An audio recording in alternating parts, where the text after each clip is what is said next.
Ready start. अध्यक्ष महोदय, मैं आपकी आज्ञा से अपना बिल सदन के सामने विचार के लिए रखना चाहता हूँ।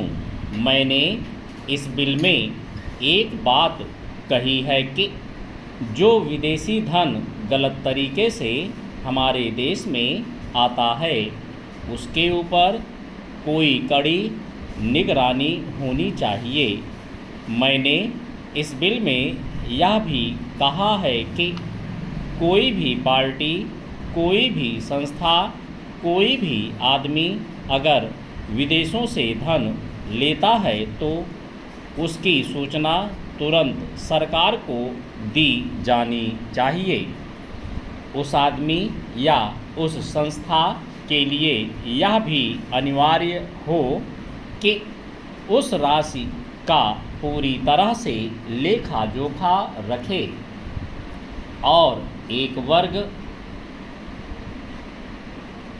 वर्ष के बाद उस राशि के खर्च का पूरा लेखा जोखा सरकार के पास भेजे ताकि सरकार को मालूम हो सके कि कितना धन विदेशों से आया तथा वह किस प्रकार खर्च हुआ। इस सदन में इस संबंध में अनेक बार बहस हो चुकी है। स्वयं गृह मंत्री जी ने यहाँ कहा था कि वह इसके संबंध में एक बिल सदन में लाएंगे, लेकिन मुझे बड़े दुख के साथ कहना पड़ता है कि 2.5 वर्ष बीत जाने के बाद भी आज तक वह बिल सदन में नहीं आया। आज मगर कोई यह कहे कि मैंने यह पैसा अमेरिका से लिया है या चीन से लिया है या अन्य देश से लिया है तो उसके ऊपर आज कोई भी मुकदमा नहीं चल सकता। आज हमारे देश में कोई कानून ऐसा नहीं है जो इस चीज़ पर प्रतिबंध लगा सकता हो। आज 3 बड़े बड़े देश हैं जहां से हमारे देश में पैसा आता है।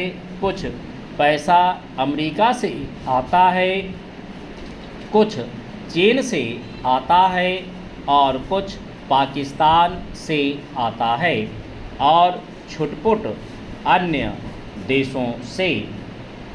इस प्रकार का धन हमारे देश में कितना फैला है, अगर इसकी ओर आप ध्यान देंगे तो एक चिंताजनक स्थिति आपके सामने आकर खड़ी हो जाएगी।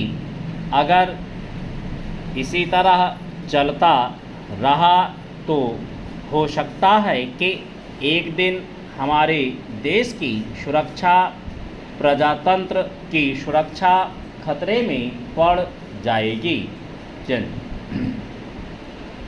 विदेशी सेना हमारे देश पर आक्रमण न कर सके, इस बात की चिंता तो हमारी सरकार करती है, लेकिन विदेशी धन की कोई चिंता यह सरकार नहीं कर रही है।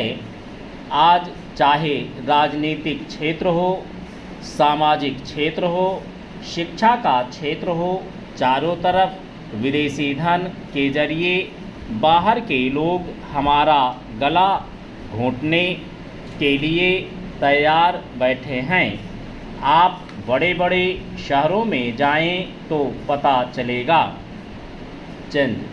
सभापति महोदय, हम यह समझें कि किसी तरह का चीन का दबाव इस सरकार पर पड़ रहा है, जिसने सरकार के सोचने के ढंग में परिवर्तन कर दिया है। मैं गृह मंत्री से विशेष रूप से यह कहना चाहता हूँ कि सरदार पटेल जिस जगह बैठे थे, आज आप उसी जगह बैठे हुए हैं।